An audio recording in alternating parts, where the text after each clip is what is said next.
Welcome to Studio 12 from the School of Performing and Screen Arts at Unitec in Auckland. Hi, I'm Rob Neale.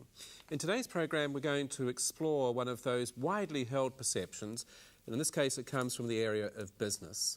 And the perception goes like this, that first, that economic growth is a good thing, and second, that the ability to foster entrepreneurship and the commercialisation of innovation are going to be key factors in that drive for economic growth. And third, that the use of organisations like business incubators and tech parks are going to be critical in their ability to nurture and then accelerate the growth of start-up companies. But before we meet our group of panellists to discuss that issue, here are a couple of quick thoughts from the head of one of the leading business incubators in the country, the IceHouse. An incubator is kind of like an organisation to help start-ups get started and accelerate their business through entering the market and growing beyond that. So it's kind of like a business assistance program to help companies who are starting their businesses. If you look at New Zealand and the incubation movement around the world, we were a late adopter. Incubation, I think, started in the 70s in America and in Europe, and we only really kicked in 2001. Incubators in New Zealand are really focused on high growth technology businesses and helping them get started. But you'll find other things, like you can go to your local economic development agency, you can go to organisations like the High Growth Project, which are there to help businesses. You can go, again, I said, to universities and other, the Rotary Club sometimes is actually really helpful in helping people get started. So, if you put a percentage terms, incubators help about 30% of startups. So that's a bit about what an incubator does and how it works. For a bit more detail on that, our first guest is Barbara Joy, and Barbara comes from WestSmart, which is an incubator in Waitakere City. Barbara, explain to me why I might come to you. What do I get from a business incubator? I think the main thing for me is talking to our businesses is the necessity to be more professional. So they may have been running out of home for a year, 18 months, and now they're beginning to realise they need to grow. Perhaps there are other issues around them, and they're looking to be more professional. But what can you give me? I mean, you give me access to what? I can give you access to amazing space to be part of, which is a very art-directed space. We are the Eco City, so it's a very eco-friendly area. Also, we have support systems in IP protection, in accounting. We have a connection with the EDA. In fact, we are part of Enterprise Waitakere, that are the economic development agency for Waitakere City. So you're going to save me some time and money? I'm going to save you time and money, and I'm going to put you in contact with the sort of people who can really help you grow. Also joining us is Kevin Half from Auckland University of Technology's Business Technology Park. Kevin, what's different for you? What do you offer me? We offer a strong sense of community and collaboration. Being in university and having the advantage of being associated with a university, we have a lot of contacts within New Zealand and also abroad. For example, we have contacts in Singapore, and we take a lot of our businesses over there to find venture capital. So you're going to give me quick access to mentors, to other people I can work with, and possible finance? Definitely. We don't have finance which we can give ourselves, but we'll put you in touch with the right people in order for you to find funding and also to get your business off the ground. Also on the panel this afternoon is Bernadette Suarez, and Bernadette is an entrepreneur as well as being a student of innovation and entrepreneurship. Bernadette, when you set up your business, you didn't go either to a tech park or to a business incubator. Why not? You got your alliances elsewhere. That's right. Yeah, most of the incubators that I found out at that time were, based on technology. I had a range of beauty products. So basically, I realized very early on I needed strong alliance partners, specifically in the area of manufacturing, distribution, and marketing. And very early on, I found a company that was keenly interested in the product. It was one of the largest pharmaceutical companies in Australasia. And they provided me with, perfect alliance, as a perfect alliance partner. So you really found your own incubator in a commercial entity? In a sense, yeah, it was. And also I was part of Unitec's MBIE program. So basically they acted as an incubator for me as well. completing the panel is Tom Dodson, and Tom is from Southern Spar, so you probably know of as being one of those iconic New Zealand companies that started off small here and then developed a presence on the world stage. Now, Tom, you didn't have an incubator, you didn't have a tech park, you didn't have alliances, but you made it. How? Well, we made it through being good yachtsmen and engineers, and then we wanted to get into the industry of sailing, and our timing was pretty good too, that the industry, was growing from the mid-80s when we first challenged for the America's Cup in Perth, and it hasn't stopped since then. So but you didn't need an incubator, you didn't need a tech park. No, we didn't. I mean, if they were around, which I don't believe they were, I don't think we would have used it at that stage because we were busy. So what was core to your development? If you didn't have these alliances, what was core to your development? The marine industry was successful in New Zealand. We had a good environment here. It was based around Auckland. The companies supported each other unofficially, and we got out on the global market by sailing and winning regattas internationally. So it was almost an informal network and alliance rather than a formal one? Oh, absolutely, yeah. I don't think a formal one would have helped because the world didn't want to see us as some sort of cartel. They wanted to see us as individuals who were working hard for our respective companies. So quite clearly what we have is a variety of ways in which you can go from being just a good idea to being something that's commercial. But historically New Zealand's had a very bad record, hasn't it? It's very good at startups, not good at converting into business that succeed. Any ideas as to why that's the case and what we should do about it? And I throw that open to all of you. Why has it happened? I think sometimes it's actually a choice. I know it's not PC to say that often New Zealand businesses are a lifestyle business, but this is true, that there are a lot of people who don't exactly buy a job, but they are running a business for reasons of family, to supply a good lifestyle to their family, to move to an area where they want to live. They don't necessarily want to grow, and I think that has to be taken into consideration as part of the mix of business in New Zealand. Okay, so not everyone wants to grow. Is that a bad thing necessarily? Kevin, what do you think? I think that it's not a bad thing. I think traditionally New Zealand has been a country of people with ideas, and they simply just need to take it to the next step and develop it further. What we're finding, because the technology park is in the IT industry, we find that a lot of people are very technical, they have a lot of expertise, they know how to program a computer, make software, etc., but they don't have the necessary business skills to take it to the next step. So how do we get over that? I mean, presumably that's what you're supposed to do, is to help them, ease them into those sort of business skills. How do you do that? Definitely. We try and find something which they have unique, which is intellectual property, something which they can protect and is quite innovative on the market. And then what we do is we put them into a rapid growth program, which will take them through the various steps of marketing, accounting, budgeting, advertising. And really the final goal is to prepare them for external investment for venture capitalists or joint venture. But isn't it true that almost every country in the world has this view that you've got to develop these sorts of industries and you have to have clusters or alliances or tech parks to do it? So what's so different about us? We're one of the world's best kept secrets.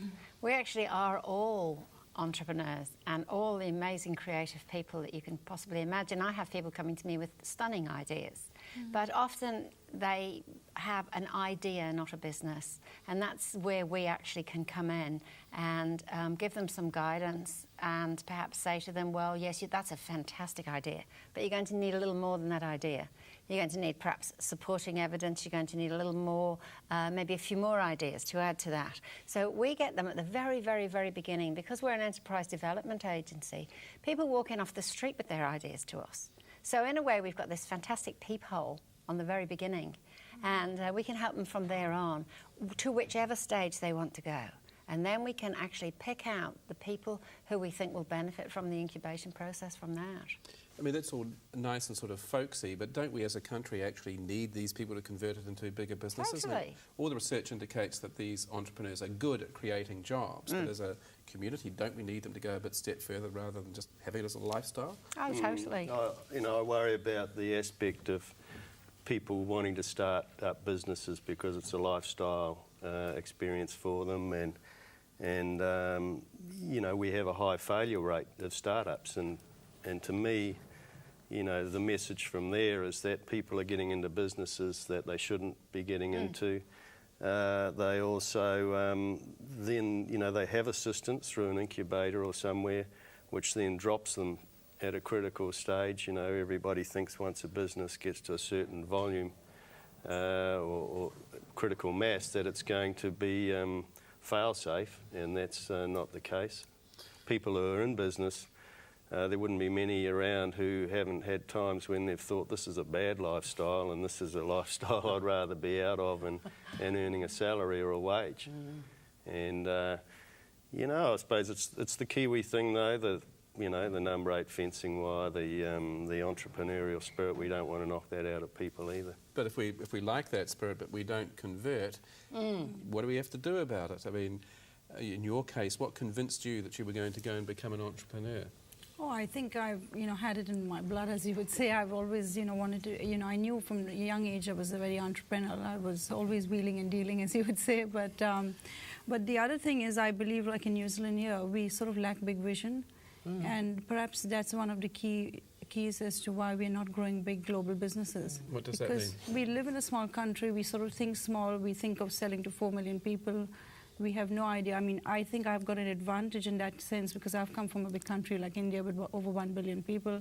So I know what the market size is. I can actually visualize it. I know, you know, coming from that side of the world, you actually understand sort of big business much more. But is it just an attitudinal thing? I mean, for example, the ones that come to you, are they self-selecting? Are they the ones who want to go beyond lifestyle, or do we have to convince people that it isn't just a matter of lifestyle and change those people? They're not self-selecting in a sense that because it's an enterprise development agency, people see us as, you know, everything. So we get the small people coming in, but we also get people coming in on other levels who already have tried a few things and have got themselves more focused.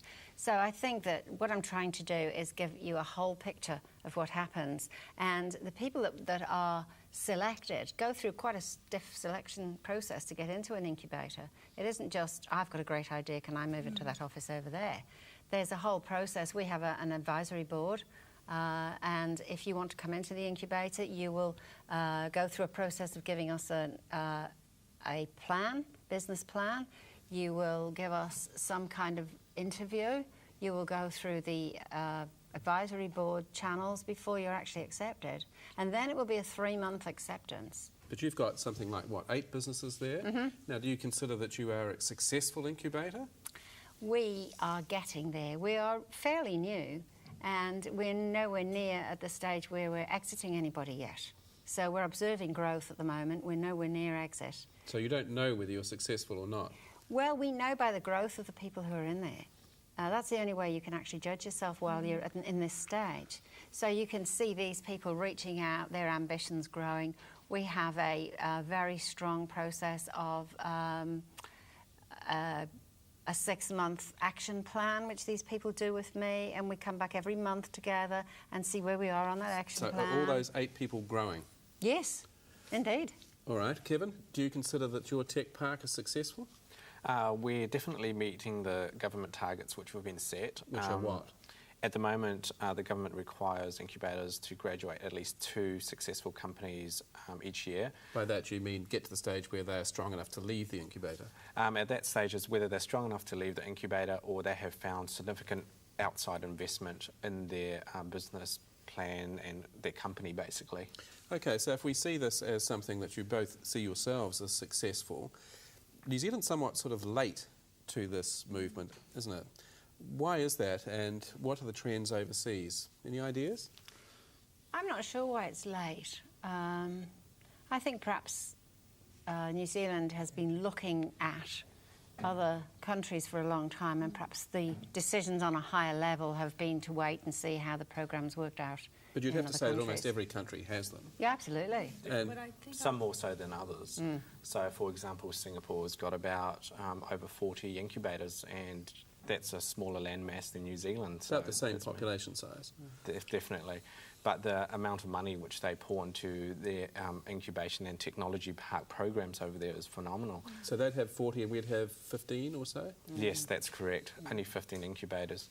But I really think that New Zealand is probably a late starter in terms of getting incubation on the programs and available to the public. I think most of the reason for that is probably someone has found that we are a nation of ideas people, and we need that solid guidance to take us through the next few steps to get it to a solid business idea. I mean, I'm sort of going to suggest that maybe we are late, but maybe that's also a fact that has it run its course overseas? Is there any examples of failure? I think it's more to do with our culture here in New Zealand. Our culture here is far more laid back and not so ambitious, say, like you would consider American culture to be much more ambitious. And it's the laid-back culture here in New Zealand that perhaps is, due to the lateness of the... And we mustn't forget the do-it-yourself mentality in New Zealand as well. Who in their right mind would try and find an incubator, 10 years ago? But nowadays, it's a competitive environment that we're in. So there's nowhere in the world that incubators and tech parks are closing down for lack of business or anything like that? Oh, I don't think so. I wouldn't think so either. No, I bravely doubt it. Okay. There have been other models, though, of business startups. The incubator's a new term for something that probably has gone on, maybe not in the fields you're talking about. But I'd be a little concerned about, pumping more money in or whatever, I mean, at this startup stage, because until you see how they migrate out the other end, and I mean, it's good if you've got investment coming in for a new startup, and then you hope that it carries on for a few years. Tom, do you think perhaps that there's an element of unfairness here in that, you did it your own way, you didn't need that public funding? There was a sense in which there is a subsidy here from the government to people, and there is some private benefit. You didn't get that. Do you feel a sense of inequity? No, I mean, I think there should always be more assistance at the grassroots or the startup level, but I think there needs to be assistance at all levels for businesses in New Zealand. That's a huge perception that companies, once they get to that size and they get a certain staff level and market position, that they're not vulnerable, and our marine industry at the moment is going through a tough time, for instance, but there's not a lot of assistance out there, and you don't really bank on getting any. Okay, so if we accept that there are various different models, of which the incubator, the tech park, are a couple, or going to your own, or going through alliances, they all have a degree of help in those critical areas.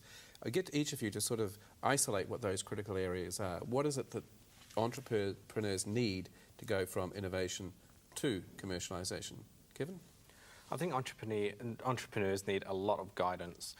As I said before, a lot of them are technical people, so they know what to input into a computer, but they don't have the basic skills they need to basically grow a business idea and make it into a company. Three major things that you think they need.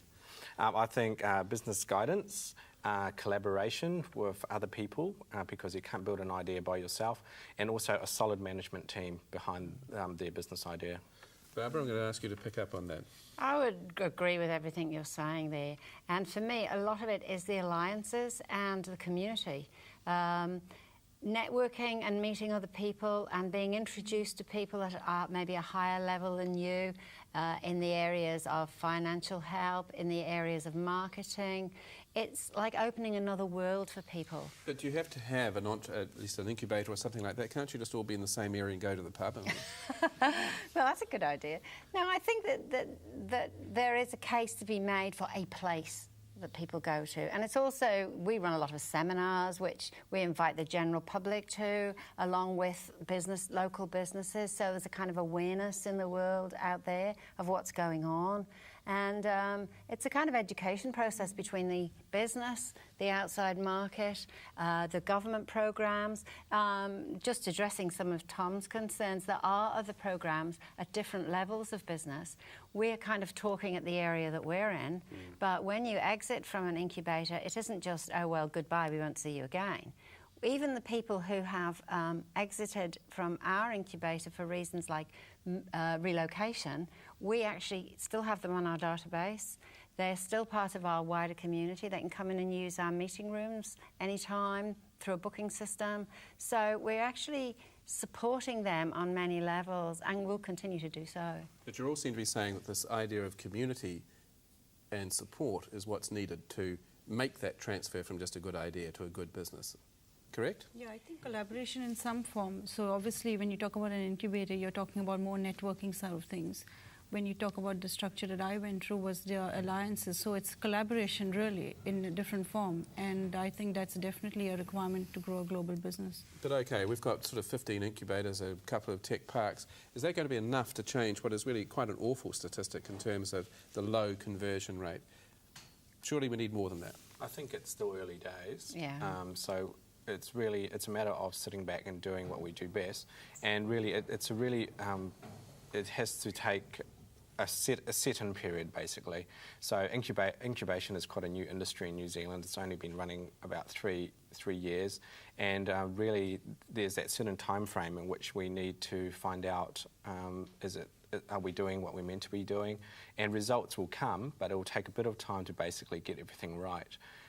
In terms of the world stage, when I visited the MBIE conference, which is a incubation conference in the United States, we are actually, New Zealand is doing very, very well in terms of our incubation procedures, and we are definitely putting ourselves on the world stage and starting like a different chapter, if you wish to call it that way, for incubation as a global industry. Mm. Would you accept, though, that it only applies to some industries? In most cases, they have picked things like IT, like agribusiness, like biomedicine. Is it restricted to those sorts of industries?